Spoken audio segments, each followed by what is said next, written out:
Houve um planejamento no Rio Grande do Sul para essas enchentes? Elas estão cantadas a bola faz tempo. Não houve.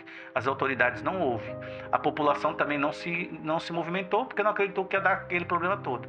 Hoje aquela população sabe que quando tem um alerta, vai ter problema. A transformação moral, ela só acontece com reforma íntima, né? A raiz da transformação moral é a reforma íntima.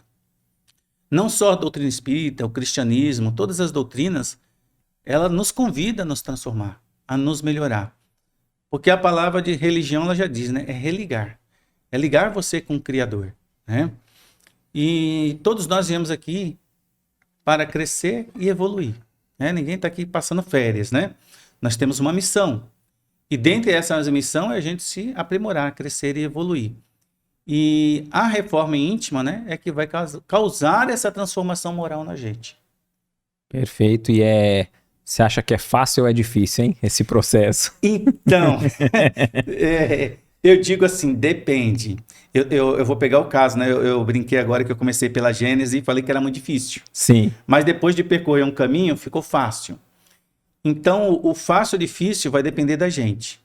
No bate-papo dessa noite, a gente vai tentar chegar, né, a desenvolver esse assunto de tal forma que as pessoas possam integralizar isso. Sim. É fácil ou é difícil?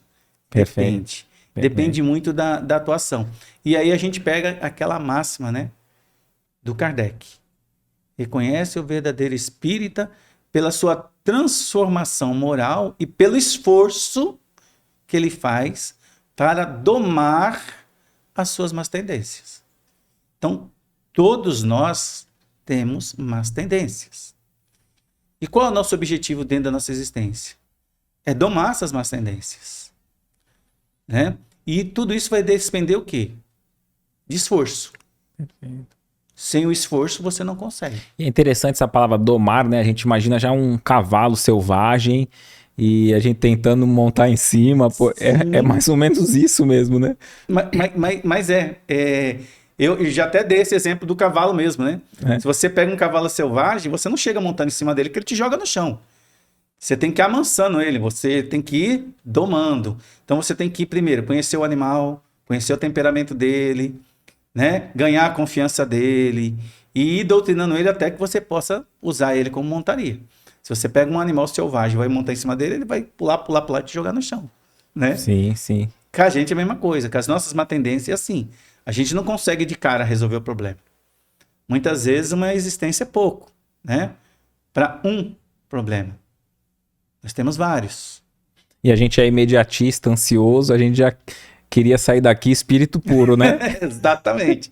E assim, a reencarnação é uma demonstração da justiça de Deus. Olha, não dá para fazer agora, a gente consegue fazer no seu tempo. Tá. Então, para isso, você vai ter que voltar. Para isso, tem o pano do esquecimento, né, que é o véu do esquecimento, para que você não seja prejudicado pelas lembranças da última existência, a cumprir aquilo que você se prontificou a fazer, né? Porque muitas vezes, tem uma máxima do Chico que falava: embaixo do seu teto está o cadinho de salvação. Então, muitas vezes, embaixo de um determinado teto, tem seres antagônicos ali, que precisam resolver uma série de situações, né? E muitas vezes, se a gente não faz uma reforma íntima, ou seja, a gente não faz uma transformação moral, fica praticamente impossível você evoluir. E eu falo o seguinte, o nosso corpo físico, ele é como se fosse uma nave. Quem pilota ela é o espírito, né? E a gente, quando está encarnado, a gente é alma humana. Então, a nossa mente é a nossa alma humana. Certo. E a gente tem a casa, que a gente repousa o corpo físico. E o nosso espírito tem o nosso corpo. E a nossa mente, ela vai ser a nossa casa eterna. Verdade.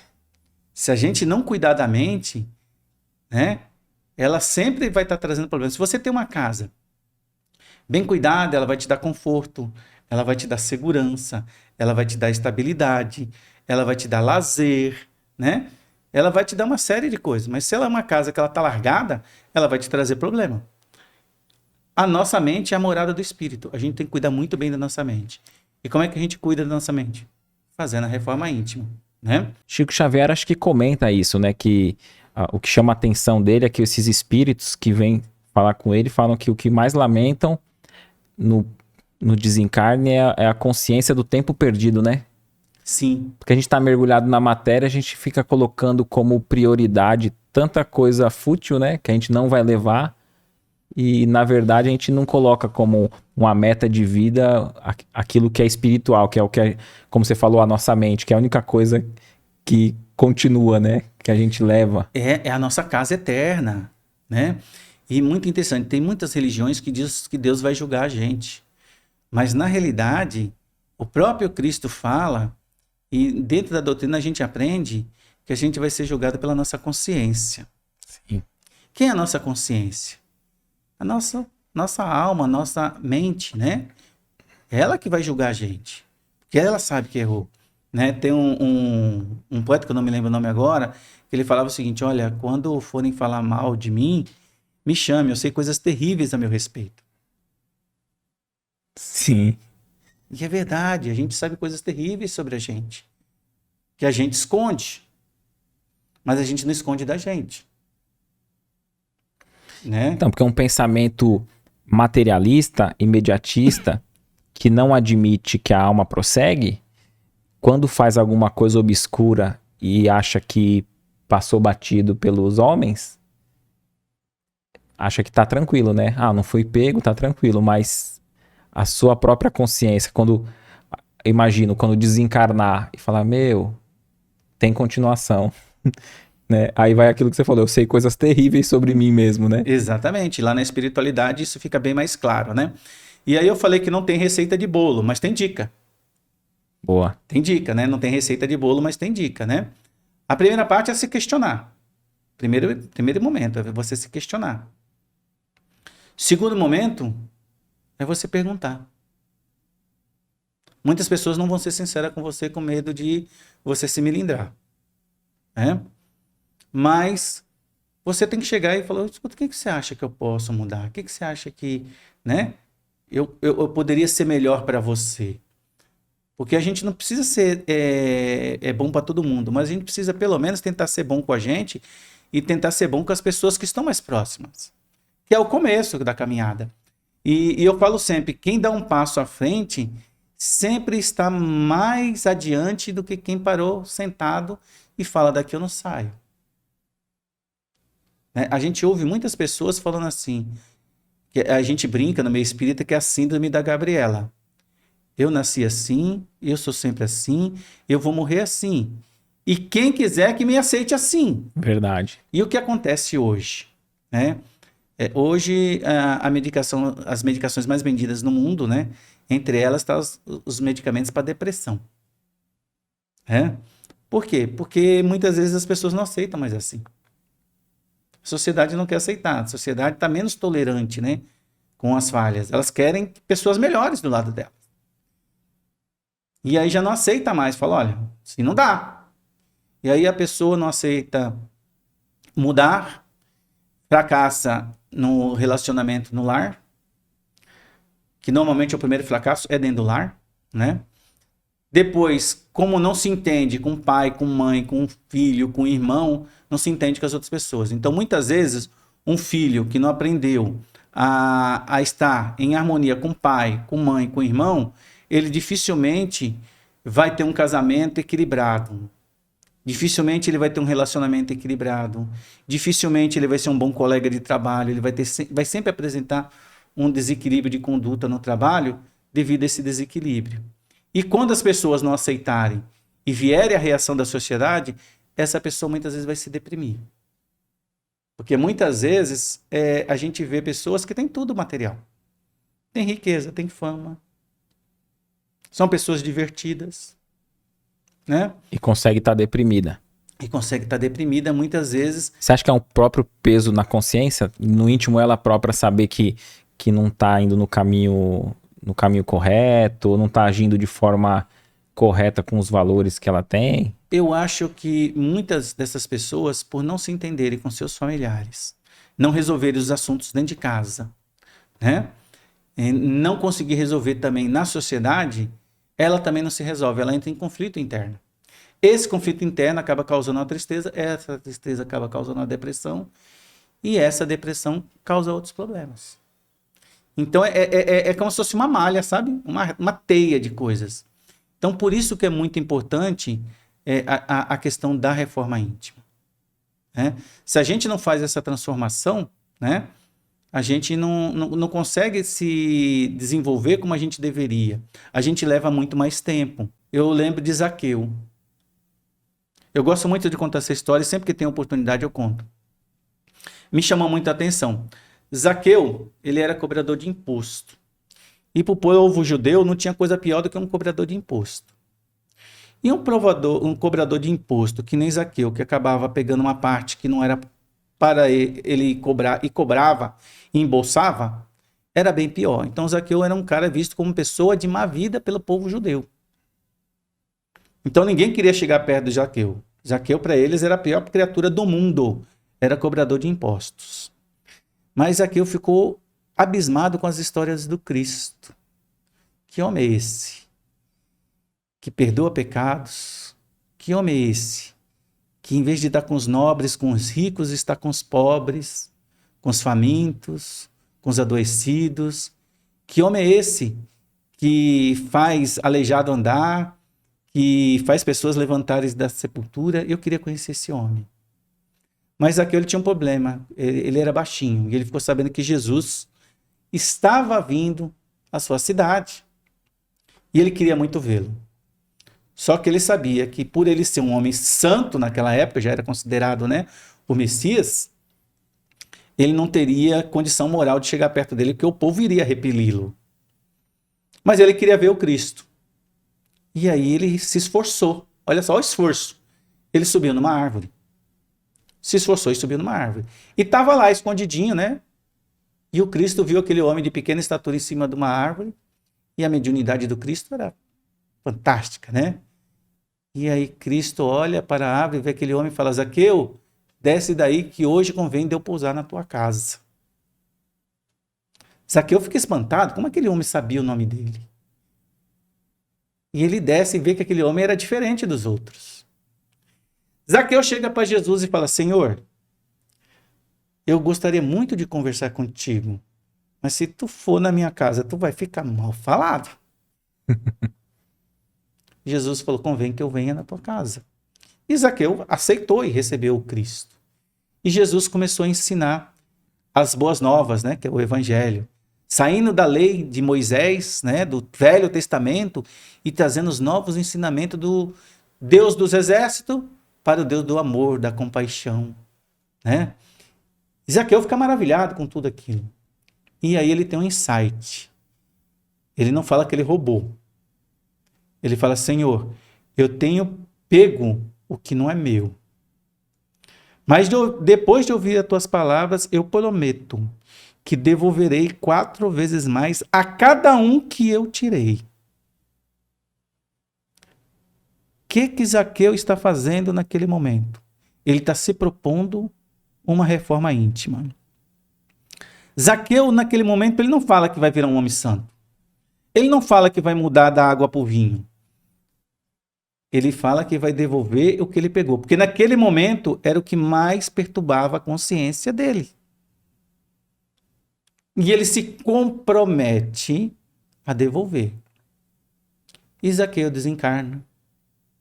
Encarna. Desencarna. Encarna. E em cada encarnação ele vai pagando um pouquinho da sua dívida. E depois de algum tempo, né? Porque para a espiritualidade o tempo praticamente não existe, né? Então, depois de 19 séculos, um homem, dentro da farmácia, tira o seu anel de formatura de medicina e entrega ao farmacêutico para comprar medicação, uma senhora que não tinha dinheiro para comprar medicação, e dá o seu anel de formatura como pagamento. Naquele momento, aquele espírito paga o último devedor. 19 séculos. Zaqueu levou 19 séculos para devolver tudo aquilo que ele pegou. Mas ele devolveu. Isso é reforma íntima. Precisou de esforço, precisou de comprometimento, precisou de objetivo. Mas ele teve que reconhecer que ele pegava o que não era dele. E você sabe de qual espírito eu estou falando, né? Imagino. Bezerra de Menezes. Segundo estudiosos e segundo orientação dos espíritos, Zaqueu era uma reencarnação de Bezerra de Menezes. Bonito, né? É fantástico. A lei de amor divina, ela é perfeita. Tinha um amigo, ele estava na doutrina há mais tempo que eu, muito mais tempo. Né? E conversando com ele, dava curso, a gente trocava ideia, né? Ele também era expositor, fazia exposição, espírita, tal. E eu descobri, um bate-papo, que ele era amigo, ele é irmão de um grande amigo meu. E esse amigo tinha muito tempo que eu não via. E eu falei assim, poxa, que legal, né? A gente se conhece, eu nem passei pela minha cabeça, né? Que você era irmão, né? Do fulano e tal.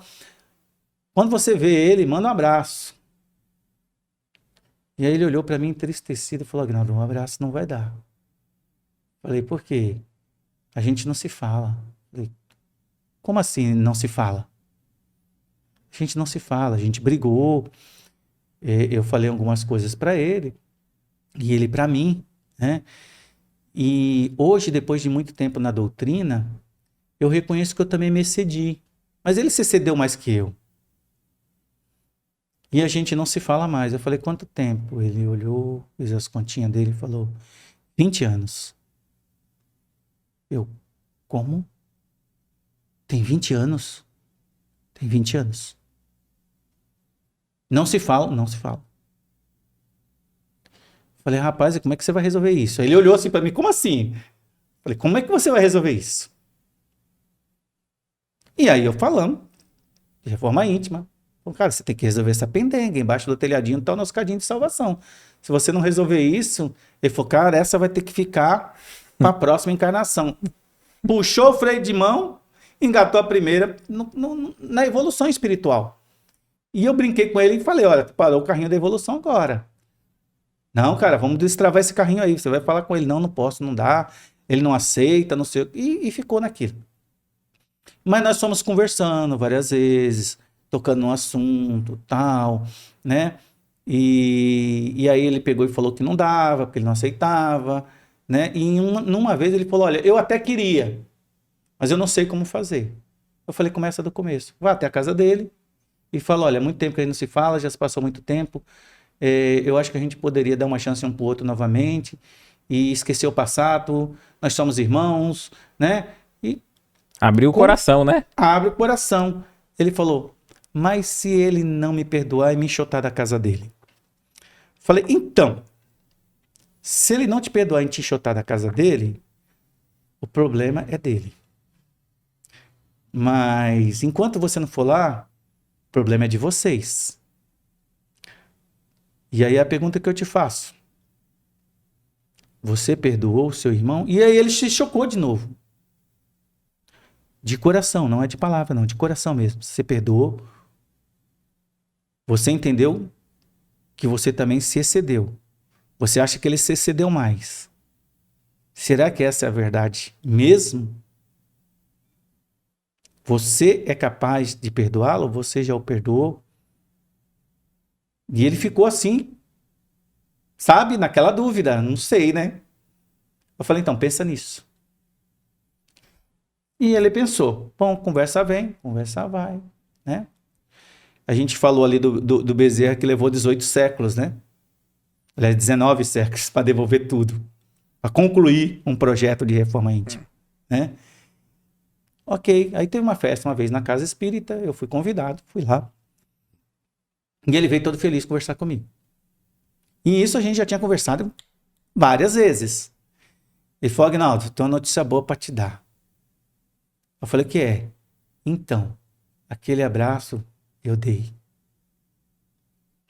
Falei, poxa, que legal. Que bom, né? Eu fui lá, conversei, ele ficou meio resistente, a gente começou a se aproximar, aí eu levei meus filhos, e aí a gente começou, os primos começaram a conviver, fizeram lá, e a gente acabou acertando e voltamos a nos falar. Sabe, Agnaldo? E isso me marcou. Isso me marcou demais. Isso que ele me falou me marcou muito. Eu não entendo porque nem foi tão difícil assim. Falei, como assim? Não foi difícil. Então, olha só, quando a gente vai fazer uma reforma, a gente coloca, né, um teto na nossa cabeça, a gente não passa daqui, a gente coloca limite, a gente coloca muros na nossa frente que não existem. Uma pessoa que conhece a doutrina, uma pessoa que conhece Jesus, que conhece o Evangelho, e dentro da sua casa não consegue amolecer o coração com o próprio sangue do seu sangue, né? E se não fosse sangue do sangue, é espíritos afins que aceitaram a missão de viver em família, que poderiam ser irmãos adotivos. E aí a gente fica imaginando, né? 20 anos, com certeza torturava ele ali por dentro. E o ímpeto para voltar a se conectar, às vezes, é 1 minuto, né?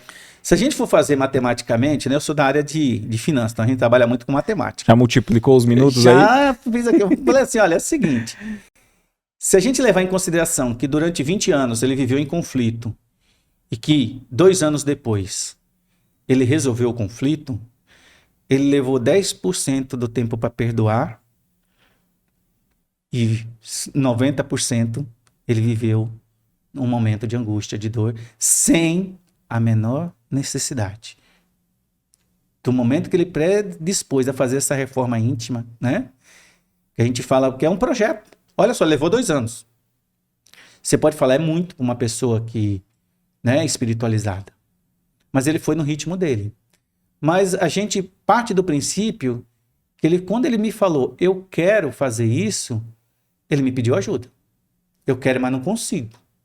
Mas se alguém me ajudar, eu faço. E até o momento que ele chegou, eu vou fazer, e foi lá e fez, e depois que fez, conseguiu, e quando ele conseguiu, olha só o que ele resolveu. Então fica de ajuda também pro pessoal que tá acompanhando, pegar o WhatsApp, desbloquear, porque com certeza a pessoa tá bloqueada já, né? Com certeza, hoje a gente bloqueia. Vai lá, desbloqueia no WhatsApp e manda um oi sumido, né? Um perdão. Quem sabe aí não é o momento para voltar a se conectar com aquele coração querido, né? Que às vezes por motivo fútil, né? Sim. Às vezes é motivo fútil, né, Aguinaldo? Sim, sim. E olha só, 22 anos se passaram, gente. Quando eu falo isso, isso me impressiona e marcou muito. Então, assim, a gente sabe o que tem que fazer. Hoje a gente tem internet, a gente tem livro, a gente tem casa espírita, a gente tem N doutrinas falando sobre o amor de Cristo, sobre perdão, sobre você se melhorar como ser humano. Tem vários locais, né? Então, saber, a gente sabe demais. O que está faltando agora, né? A iniciativa e a acabativa. O problema é que normalmente a gente tem a iniciativa e não tem a acabativa. Então a gente tem que entender isso como um projeto. Então, como eu falei, não há receita de bolo, mas a dica. Então, as pessoas que estão nos ouvindo agora, pega um pedacinho de papel ou o celular mesmo e vai colocando ali. O que é que eu acho que eu preciso? Com quem eu preciso me harmonizar? O que eu preciso consertar? Eu sou explosivo? Eu sou gastão? Porque a gente tem virtudes e tem vícios. A gente tem que conhecer nossas virtudes, mas tem que conhecer também os nossos vícios. Esses vícios podem ser morais, né? Pode ser de alimentação, pode ser de bebida, pode ser de responsabilidade, né? Que são pessoas que não são responsáveis, né? Falta de compaixão com as outras pessoas, né? Então, faz uma listinha. E não precisa resolver tudo de vez. Foca no que é mais fácil. Conforme tu vai resolvendo mais fácil, o mais difícil vai ficando mais fácil também. E aí você vai ticando aquela lista. Isso aqui eu resolvi, isso aqui eu resolvi, isso aqui eu resolvi. Isso aqui ainda precisa um pouquinho, resolvi 10%, resolvi 20%. Vai pondo lá. Tá avançando, né? É aquilo que eu te falei. Quem dá um passo à frente sempre está mais adiante do que quem sentou. Olha só. Vamos pegar o caso desse meu colega aí. 20 anos estacionado. Primeira engatada, freio de mão puxado. Ele deu os primeiros passos. Ele fez em 2 o que ele não fez em 20. Por que deu o primeiro passo? Então, quem dá o primeiro passo, né, além dele estar mais adiante do que quem ficou parado, ele está numa situação melhor.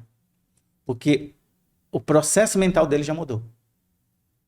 E onde é a morada do nosso espírito? A nossa mente. É a nossa morada eterna.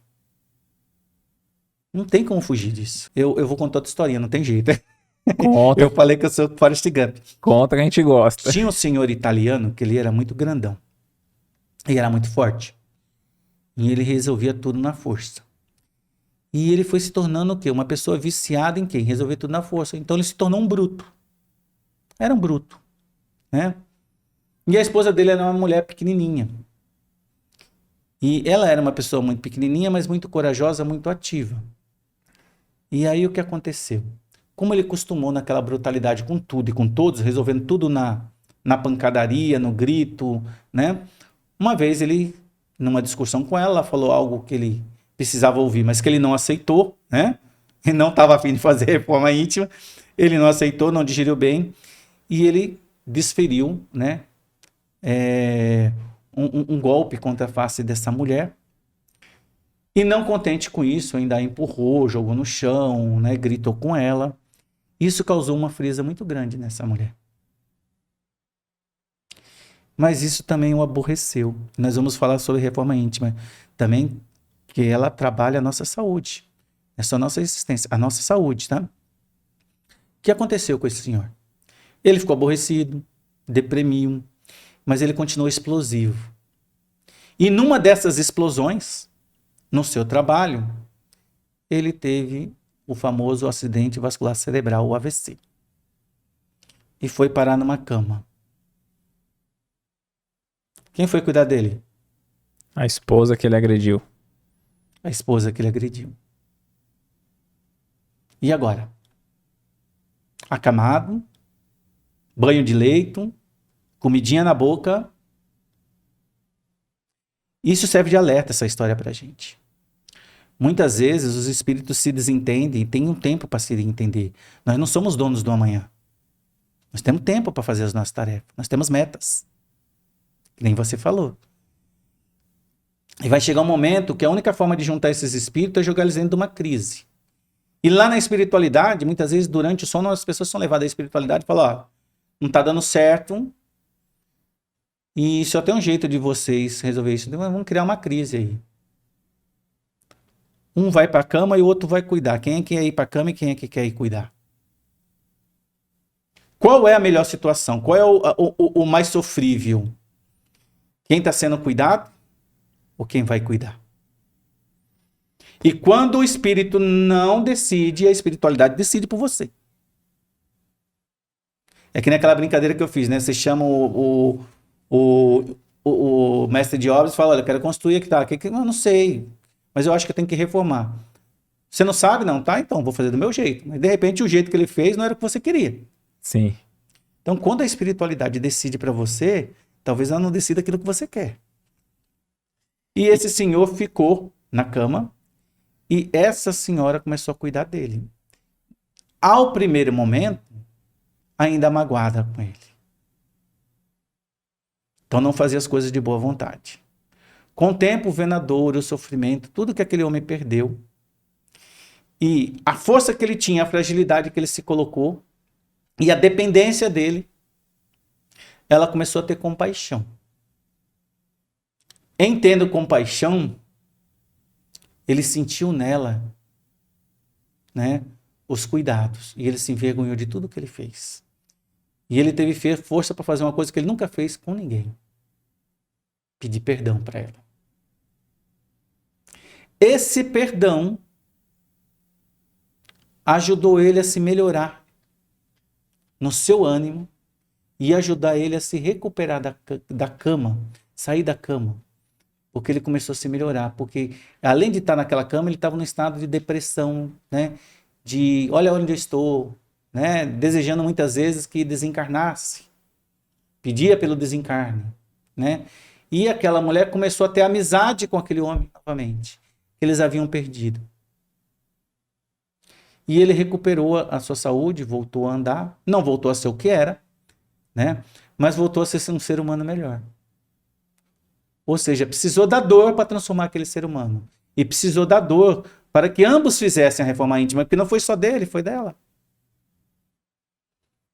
Ele precisou pedir perdão e ela precisou perdoar. Você falando sobre essa trajetória do espírito em diversas reencarnações, E você citou também sobre os vícios, né? Morais e os vícios até materiais, né? Assim, sim. muito desses vícios, você acha que é mais difícil, ou a dificuldade em se libertar dele, né? Domar, como você falou no início. É porque a gente já traz de existência passada? Tem vícios nossos que são milenares? Tem vícios que são milenares e são vícios que são novos, né? Essa palestra que eu faço nas casas espíritas, Virtude e Vícios, né? Ela demonstra muito bem isso, né? E o que acontece com os vícios? Normalmente os menores são mais difíceis de se lidar, porque você muitas vezes não aceita que ele é um vício. Quer ver um vício que está na moda hoje, muita gente não acredita? O vício cibernético, de estar conectado. Tira o WhatsApp de alguém. Teve uma época que eu mexia mais com a internet lá em casa. A internet caía, ninguém. Na época da pandemia, caía a internet para tu ver. Ninguém tinha mais o que fazer dentro de casa, né? E tinha que voltar a conversar, ler um livro. Então, é bem estranho. Mas as pessoas não acreditam que elas estão viciadas. Mas estão viciadas. Tem gente que não vive mais sem se conectar. Tem gente que não consegue mais viver sem expor a sua vida na rede social, né? Vamos dar uns exemplos de vício para o pessoal que está em casa poder se policiar, colocar na sua listinha. Quantas pessoas destruíram as suas vidas e as vidas de muitas pessoas por causa da bebida, por causa da droga, por causa do sexo descontrolado, por causa da alimentação. Não sei se você sabe, mas hoje morre muito mais gente no mundo de hiperalimentação do que de fome. Ou seja, as pessoas estão morrendo mais por comer demais e errado do que de fome. As doenças que mais matam estão ligadas à alimentação, à má alimentação. Aí você vai falar para a pessoa que a alimentação é um vício, as pessoas não acreditam que é um vício. Mas é um vício. Né? No nosso lar tem uma parte que até espíritos, né, desencarnados estavam tendo contrabando de comida em nosso lar. Né? Alguns espíritos do umbral traziam alimentos para espíritos que estavam em nosso lar, a troca de favores. Então, até na espiritualidade, se a gente não corrigir a alimentação aqui, a gente leva para lá. Teve até rebelião contra a governadoria, porque não era mais permitido certos alimentos, né? Exatamente. E aí, aquilo falou, houve rebelião em nosso lar, por causa de alimento. Né? Então, você vê, alimentação é vício? É vício. Né? Você tem a fome biológica, tem a fome emocional. Né? Comunicação é vício. Né? Porque espírita não faz fofoca, né? Comete vícios da comunicação. Fofoca faz outras pessoas, espírita não. E é um vício, né? É um vício e tá na moda. É que nem eu te falei, que nunca hoje saiu, né? Nós temos profissionais, empresas que fabricam notícias falsas para ter like, viralizar vídeo e ganhar monetização no YouTube, em outras redes sociais, no TikTok, sei lá. Né? E a mentira é vício? É vício. A irresponsabilidade é vício. A falta de empatia é vício moral. Então nós temos os vícios físicos, né? A gente tem os vícios morais. Os vícios morais, normalmente a gente não aceita como vício. E aí é mais difícil, porque se você não aceita, você não visualiza aquilo como uma falha, você não muda. Deus permite o mal? Né? E a gente vê assim, né? A gente tá vendo tanta tragédia, né? Agora, como explicar talvez até essa tragédia no sul, né? Deus permite isso? Deus permite isso. Para a evolução das pessoas. Né? Ele permite que algumas coisas aconteçam. Por exemplo, eu dei o caso aqui, super pai e super mãe. Por que Deus tira um super pai e uma super mãe e deixa, por exemplo, um pai perverso, malvado, que não quer cuidar dos filhos, que explora os filhos, que espanca os filhos? Por quê? Né? Ele, de certa forma, não deixou o mal acontecer, mas veja bem, muitas vezes esse super pai, né, ele é um cara que atrapalhava, às vezes, o desenvolvimento daqueles espíritos. Ele deu o exemplo, ele deu o caminho, ele, através do seu viver, ele mostrou como devia ser feito e, de repente, ele faltou. As pessoas que conseguirem absorver o que ele ensinou vai tirar de boa o processo, vai passar por tudo aquilo, vai crescer, vai se desenvolver e vai ajudar outras pessoas. Aquele pai perverso, muitas vezes, ele é lição para aqueles espíritos que estão sob o jugo daquele pai. Primeiro, para aprender a não fazer aquilo que eles estão passando. Né? Segundo, muitas vezes, para aprender a perdoar.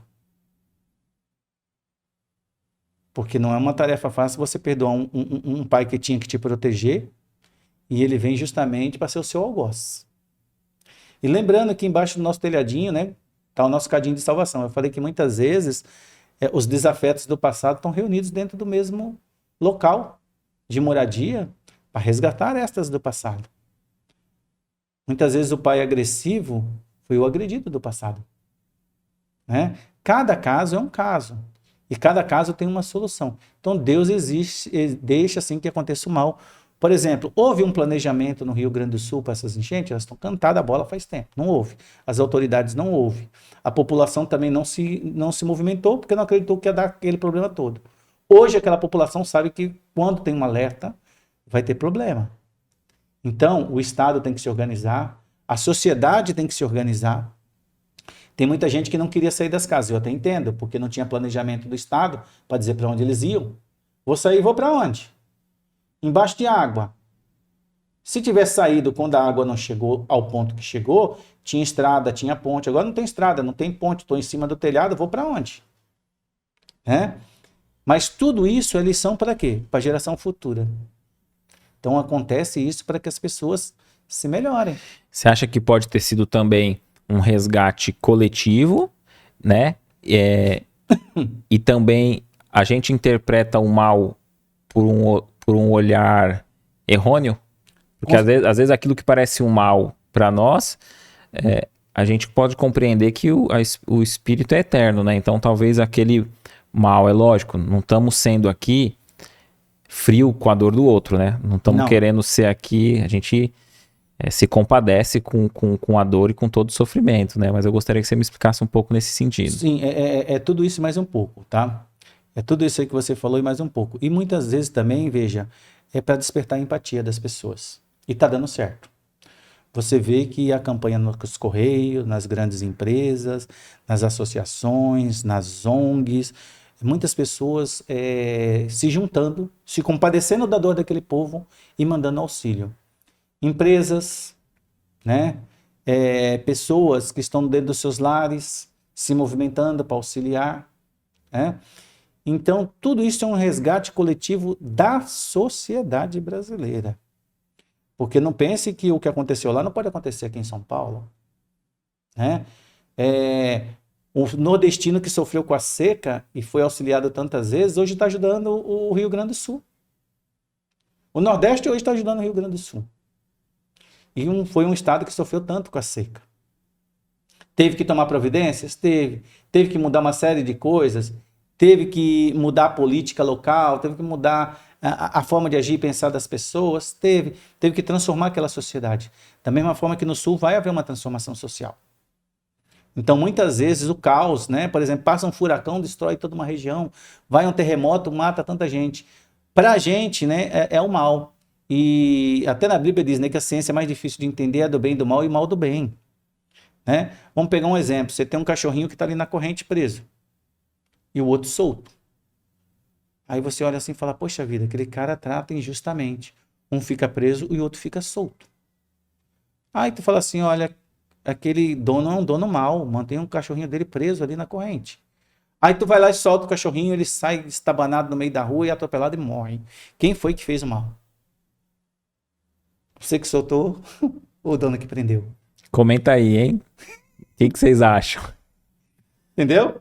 Então a ciência do bem e do mal e mal do bem é muito relativo. O conhecimento de Deus é muito superior ao nosso. A nossa visão é distorcida.